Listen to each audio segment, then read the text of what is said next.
শুভ সকাল প্রিয় শিক্ষার্থীবৃন্দ, আশা করি তোমরা সকলে সুস্থ আছো। আজকে আমরা হিসাব বিজ্ঞানের একটি নতুন অধ্যায় দিয়ে শুরু করব।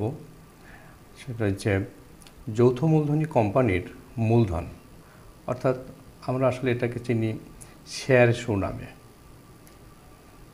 এটা হচ্ছে যৌথ মূলধনী কোম্পানির মূলধন, capital of joint stock company. Company সম্পর্কে একটু ধারণা আমরা পাব। যৌথ মূলধনী ব্যবসায় বা কোম্পানি সংগঠন হলো আইনসৃষ্ট কৃত্রিম ব্যক্তিসত্তার অধিকারী এমন এক ধরনের বৃহদায়তন ব্যবসা সংগঠন যা অদৃশ্য চিরন্তন অস্তিত্বের অধিকারী, যা নিজের নাম ও সিল দ্বারা পরিচিত ও পরিচালিত হয়, যেখানে মালিকানা সীমিত দায়বিশিষ্ট শেয়ার সংখ্যা দ্বারা নির্ধারিত। কোম্পানির বিভিন্ন দিক অন্তর্ভুক্ত করে 1882 সালে প্রথম ভারতীয় কোম্পানি আইন প্রণয়ন করা হয়। পরে এর ব্যাপক পরিবর্ধন ও সংশোধন করা হয় 1913 সালে। আবার পরিবর্তন ও পরিবর্ধন করে বাংলাদেশে 1994 সালের কোম্পানি আইন প্রবর্তিত হয়, যা আজও কার্যকর রয়েছে। 1994 সালে কোম্পানি আইনের 2-1 খ ধারা বলা হয়েছে যে কোম্পানি বলতে কোম্পানি আইনের অধীনে গঠিত ও নিবন্ধিত বা কোনো বিদ্যমান কোম্পানিকে বোঝায়। পরিশেষে আমরা এটা বলতে পারি যে কোম্পানি হলো আইনসৃষ্ট কৃত্রিম ব্যক্তিসত্তার অধিকারী, যার দায় আইন দ্বারা সীমিত, চিরন্তন অস্তিত্বের অধিকারী, নিজ নাম ও সিলমোহর দ্বারা পরিচালিত হয় এবং বিনিয়োগকারী মুনাফা অর্জনের উদ্দেশ্যে স্বেচ্ছায় শেয়ার ক্রয় করে মূলধন তহবিল গঠন করে। এরপর আমরা কোম্পানি সংগঠনের বৈশিষ্ট্য একটু দেখব।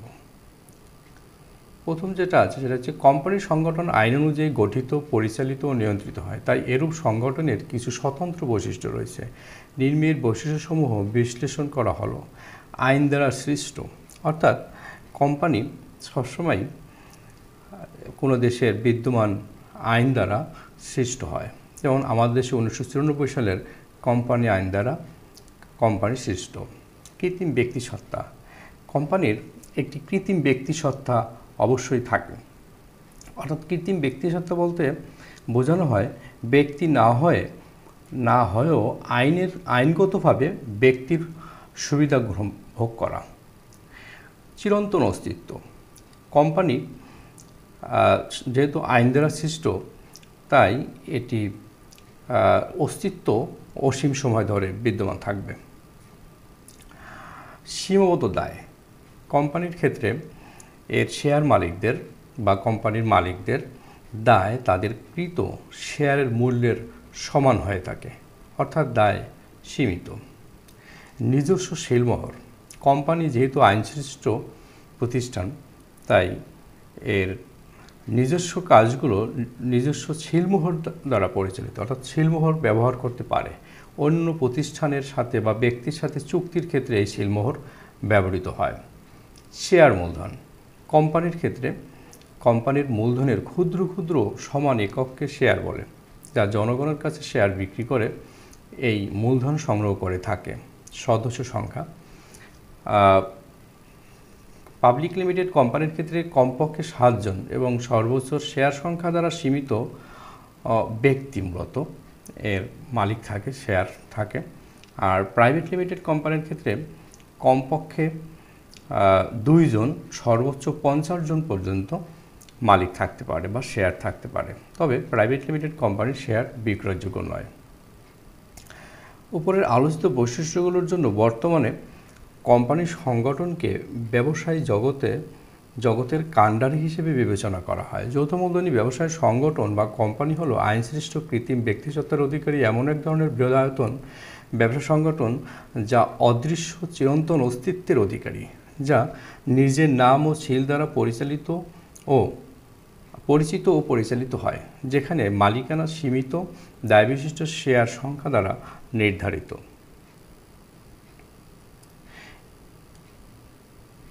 এরপর আমরা যেটা আছে সেটা হচ্ছে কোম্পানি সম্পর্কে। 1994 সালে কোম্পানি আইন দ্বারা এই ব্যবসায় পরিচালিত ও নিয়ন্ত্রিত হয় আমাদের দেশে। তারপর আছে আইন সৃষ্ট হওয়ায় এই ব্যবসা সংগঠন গঠন করা বেশ জটিল। তারপর যে বিষয়টি আছে সেটা হচ্ছে এই ব্যবসায় কোনো ব্যক্তি না হয়েও আইনগতভাবে ব্যক্তির মর্যাদা লাভ করে। কোম্পানির শেয়ার মালিকদের দায় সীমাবদ্ধ থাকে। তারপর আছে কোম্পানি কৃত্রিম ব্যক্তিসত্তা হওয়ার ফলে তার নিজ নামে সিলমোহর থাকবে। তারপর আছে কোম্পানি মূলধনকে ক্ষুদ্র ক্ষুদ্র সমান অংশে ভাগ করা হয়, একে শেয়ার বলে। এটা লাল করা হয়েছে কারণ মূলত আমরা এই শেয়ার নিয়েই এই অধ্যায়ে আলোচনা করব। শেয়ার মালিক তার নিজ অংশের শেয়ার অন্য পক্ষের কাছে হস্তান্তর করতে পারে। প্রাইভেট লিমিটেড কোম্পানি সর্বনিম্ন 2 জন এবং সর্বোচ্চ 50 জন সদস্যের মধ্যে সীমাবদ্ধ, যেটা আমরা একটু আগে আলোচনা করেছি। পাবলিক লিমিটেড কোম্পানির ক্ষেত্রে সর্বনিম্ন 7 জন এবং সর্বোচ্চ স্মারকলিপিতে বর্ণিত শেয়ার সংখ্যা দ্বারা সীমাবদ্ধ থাকবে। কোম্পানি সংগঠনের শ্রেণীবিভাগ।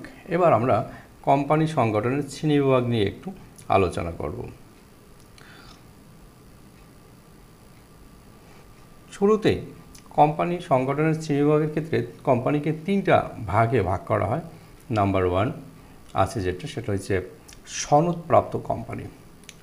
আর রাজকীয় কোনো সনদ বা ঘোষণা বলে প্রতিষ্ঠিত কোম্পানিগুলোকে সনদপ্রাপ্ত কোম্পানি বলে, যেমন চার্টার্ড ব্যাংক অফ ইংল্যান্ড। তারপর আছে বিধিবদ্ধ কোম্পানি। সংসদের দ্বারা বা রাষ্ট্রপতির আদেশ বলে বিশেষ যে প্রতিষ্ঠানগুলো বা কোম্পানিগুলো গঠিত হয় তাকে বিধিবদ্ধ কোম্পানি বলে, যেমন রাজুক, বাংলাদেশ ব্যাংক। তারপর নিবন্ধিত কোম্পানি।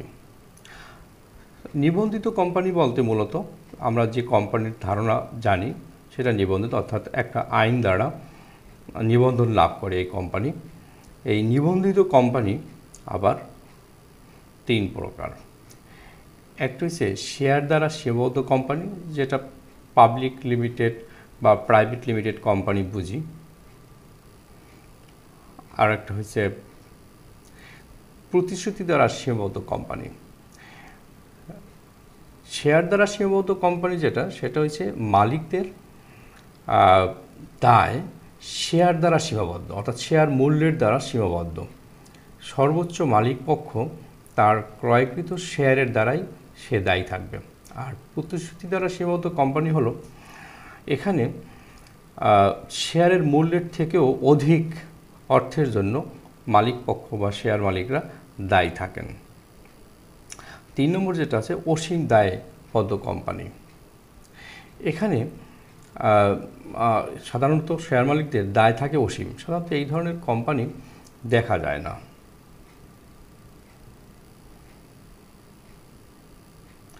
তারপর আছে আমাদের এই শেয়ার দ্বারা সীমাবদ্ধ কোম্পানি আবার 5 প্রকার। প্রথম যেটা আছে পাবলিক লিমিটেড কোম্পানি, অর্থাৎ কমপক্ষে 7 জন সর্বোচ্চ শেয়ার সংখ্যা দ্বারা সীমাবদ্ধ যে প্রতিষ্ঠান সেটা হচ্ছে পাবলিক লিমিটেড কোম্পানি। দ্বিতীয় হচ্ছে প্রাইভেট লিমিটেড কোম্পানি।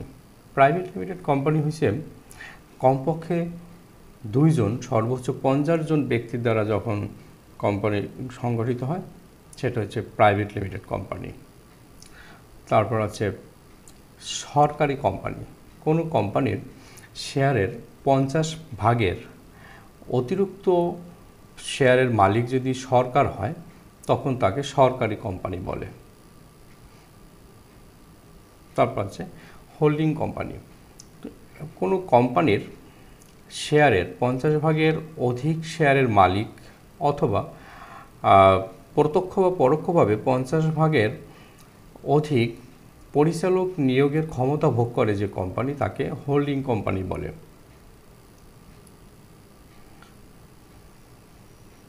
কোম্পানির ক্ষেত্রে যে কোম্পানির 50 ভাগের অধিক শেয়ারের মালিক অন্য কোম্পানির কাছে থাকে এবং পরিচালক নিয়োগের ক্ষমতাও 50 ভাগের অধিক অন্য কোম্পানির থাকে সেই কোম্পানিকে সাবসিডিয়ারি কোম্পানি বলে।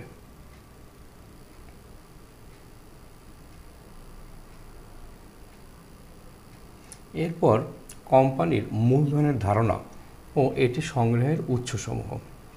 কোম্পানির মূলধনের ধারণা আমরা দেখব এখন। কোম্পানি সাধারণত তিনটি উৎস থেকে মূলধন সংগ্রহ করে। একটা হচ্ছে স্বল্পমেয়াদী মূলধন সংগ্রহ, আর একটা হচ্ছে মধ্যমেয়াদী, আর একটা হচ্ছে দীর্ঘমেয়াদী মূলধন সংগ্রহ। এই দীর্ঘমেয়াদী মূলধনের মধ্যে শেয়ার, তাই আমরা দীর্ঘমেয়াদী মূলধন নিয়ে আলোচনা করব। দীর্ঘমেয়াদী মূলধন সংগ্রহ হয় আবার দুইটি উৎস থেকে, একটা হচ্ছে অভ্যন্তরীণ উৎস, আরেকটি হচ্ছে বাহ্যিক উৎস।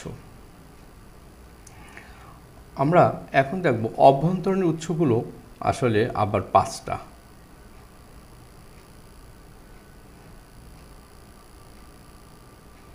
অভ্যন্তরীণ উৎসগুলো আছে মালিকের নিজস্ব তহবিল, অর্থাৎ মালিক যখন নিজস্ব উৎস থেকে অর্থ সরবরাহ করে সেটাকে মালিকের নিজস্ব তহবিল বলে। তারপর হচ্ছে সংরক্ষিত মুনাফা, অর্থাৎ মুনাফা, প্রতিষ্ঠানের অর্জিত মুনাফা যখন শেয়ার মালিকদের মধ্যে লভ্যাংশ হিসেবে বন্টন না করে ভবিষ্যতের জন্য সংরক্ষণ করে রাখা হয়, সেটাও অভ্যন্তরীণ মূলধনের উৎস হিসেবে কখনো কখনো কাজ করে। তারপর হচ্ছে সাধারণ সঞ্চিতি, অনেকটা সংরক্ষিত মুনাফার মতোই এটাও মুনাফার একটা অংশ যখন কোনো উদ্দেশ্যে বা কোনো কারণে সঞ্চয় করে রাখা হয় সেটা ভবিষ্যতে আভ্যন্তরীণ অর্থের বা মূলধনের উৎস হিসেবে কাজ করে। লভ্যাংশ সমতাকরণ তহবিল, প্রতি বছর সমান পরিমাণ লভ্যাংশ দেওয়ার জন্য যে বছর অধিক পরিমাণ লাভ হয় সে বছর ওই লাভের একটি অংশ আলাদা করে যে তহবিল তৈরি করা হয় তাকে লভ্যাংশ সমতাকরণ তহবিল বলা হয়। ভবিষ্যতে কোনো বছর আয় বা মুনাফা কম হলে সেখান থেকে এনে লভ্যাংশের পরিমাণ সমান রাখা হয় এই তহবিল থেকে। তহবিলটি হচ্ছে লভ্যাংশ সমতাকরণ তহবিল। তো এই লভ্যাংশ সমতাকরণ তহবিল কখনো কখনো আভ্যন্তরীণ মূলধনের উৎস হিসেবে কাজ করে। তারপর হচ্ছে অবচয় সঞ্চিতি তহবিল, স্থায়ী সম্পত্তির অবচয় প্রত্যেক বছর অল্প অল্প করে সঞ্চয় করা হয় ভবিষ্যতে যাতে সম্পত্তির আয়ুষ্কাল শেষে আবার একটা সম্পত্তি রিপ্লেস করা যায় এই উদ্দেশ্যে। তো এই সঞ্চিত অর্থ কখনো কখনো আভ্যন্তরীণ অর্থের উৎস হিসেবে কাজ করে। এবার হচ্ছে বাহ্যিক উৎসগুলো। দেখব যে আমরা বাহ্যিক উৎসগুলো কী কী। বাহ্যিক উৎসগুলোর মধ্যে প্রথম যেটা আছে সেটা হচ্ছে প্রাতিষ্ঠানিক উৎস, আরেকটা হচ্ছে অপ্রাতিষ্ঠানিক উৎস। প্রাতিষ্ঠানিক উৎস আবার 3টা। একটা হচ্ছে বীমা কোম্পানি, অর্থাৎ বীমা কোম্পানির কাছ থেকে অনেক সময় লোন নেওয়া যায় বা দীর্ঘমেয়াদী অর্থ সংগ্রহ করা যায় বা মূলধন সংগ্রহ করা যায়। ইজারা কোম্পানিও কখনো কখনো দীর্ঘমেয়াদী, ইজারা কোম্পানি বা লিজিং কোম্পানি দীর্ঘমেয়াদী ঋণ দিয়ে থাকে। 3 নম্বরে যেটা সেটা হচ্ছে আমাদের অবলেখক, অর্থাৎ শেয়ারের বিক্রয়ের দায়িত্ব যারা গ্রহণ করে তাদেরকে অবলেখক বলে। তারাও কখনো কখনো দীর্ঘমেয়াদী ঋণ দিয়ে থাকে বা দীর্ঘমেয়াদী মূলধনের উৎস হিসেবে কাজ করে। অপ্রাতিষ্ঠানিক উৎসের মধ্যে প্রথম যেটা আছে সেটা হচ্ছে শেয়ার। এই শেয়ার নিয়েই মূলত এই অধ্যায়ের আলোচনা। শেয়ারের মাধ্যমে মূলত মূলধন সংগ্রহ করা হয়। ঋণপত্র, সাধারণত কোম্পানি এই সুবিধাটি গ্রহণ করতে পারে। কোম্পানি জনগণের কাছ থেকে নির্দিষ্ট সুদে, নির্দিষ্ট হারের সুদে ঋণ নিয়ে থাকে, বিনিময়ে যে সার্টিফিকেট দেয় সেটা হচ্ছে ঋণপত্র। ঋণপত্র আমাদের আলোচ্য বিষয়। আর রূপান্তরযোগ্য সিকিউরিটিস, অর্থাৎ কখনো কখনো এই সিকিউরিটিসকে শেয়ারে রূপান্তর করা যায়, এই জন্য এটাকে রূপান্তরযোগ্য সিকিউরিটিস বলা হয়। এটাও এক ধরনের ঋণের মতোই ইনিশিয়ালি থাকে। আজকে এখানেই থাকলো। আগামী ক্লাসে আমরা পরের তাত্ত্বিক বিষয়গুলো নিয়ে আলোচনা করব। Thank you very much.